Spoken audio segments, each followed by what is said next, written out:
शोक प्रस्ताव आहे. नाही, मी शोक प्रस्तावाच्या आधी मी बोलू द्यायची विनंती केली आपल्याला. मला खुलासा मागतो मी सभागृहाकडून. विनंती जरी केली असली सभापती महोदय, माझा परंतु जास्त आग्रह नाही. 2 वर्षाची शिक्षा झालेली आहे, तर सरकारची याच्यात भूमिका काय? सरकारची याच्यात भूमिका काय? जरा सभागृहाने सरकारने जरा केलं पाहिजे होतं. त्या संदर्भात कोर्टाने सुनावणी पूर्ण केलेली आहे आणि क्लोज फॉर ऑर्डर ठेवलेला आहे. त्यांची ऑर्डर आल्यानंतर त्याच्यावर निर्णय सभागृह किंवा राज्यपाल घेतील. एका मुद्द्याकडे तसा आपल्या सभागृहाचा जरी मुद्दा नसला तरी राज्याचं मंत्रिमंडळ या विषयानं संबंधित विषय आहे. राज्याचे एक मंत्री असणारे कृषी मंत्री यांना शोक प्रस्ताव आहे. नाही, मी शोक प्रस्तावाच्या आधी मी बोलू द्यायची विनंती केली आपल्याला. मला खुलासा मागतो मी सभागृहाकडून. विनंती जरी केली असली सभापती महोदय, माझा परंतु जास्त आग्रह नाही. अधिवेशनाच्या पहिल्या सभापती महोदय, विधानसभेच्या सदस्याच्या संदर्भामधला विषय आहे, तो खालच्या सभागृहात होईल ना. जास्त आणि आपल्याला बोलायचं असल्यास उद्या बोलता येईल. सभागृहाच्या नेत्यांनी खुलासा केला तरी चालेल. माझं म्हणणं असं आहे की एक मंत्री कृषी मंत्री विरोधी पक्षनेते आपल्याला एका मंत्र्याला शिक्षा झालेली आहे आणि या शिक्षेला कोणत्याही प्रकारची स्थगिती आतापर्यंत नाही. 2 वर्षाची शिक्षा झालेली आहे, तर सरकारची याच्यात भूमिका काय?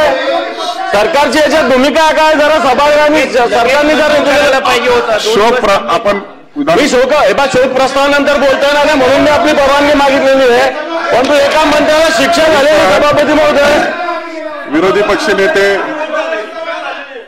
आपण जो प्रस्ताव मांडला आहे ते विधानसभेत आपण जी काही सूचना किंवा जी काही इन्फॉर्मेशन आपण सभागृहाला ज्ञात करून देत आहात ते सन्माननीय सदस्य आणि मंत्री खालच्या सभागृहाचे आहेत. तो विषय खालच्या सभागृहात येईल आणि त्यानंतर आपल्याला देखील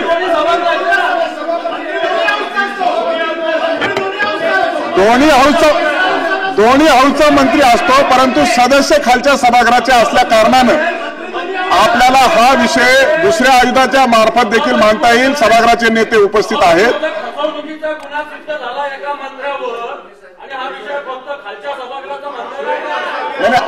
आपल्याला शोक प्रस्ताव आहे.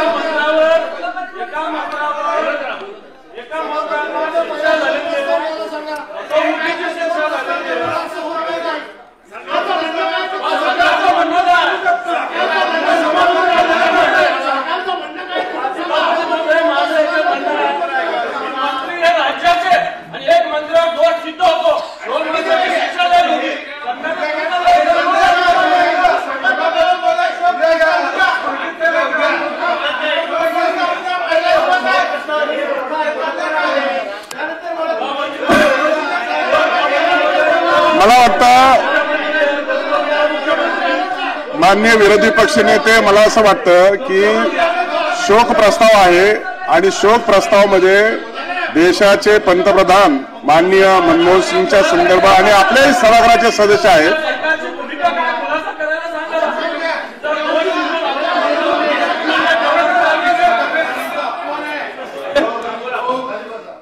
सभापती महोदय, खरं म्हणजे देशाचे माजी पंतप्रधान आणि ज्येष्ठ नेते या देशामध्ये ज्यांनी मोठ्या प्रमाणात आर्थिक सुधारणा केल्या अशा मनमोहन सिंगजींच्या शोक प्रस्तावाच्या दिवशी असा गोंधळ होईल असं वाटलं नव्हतं.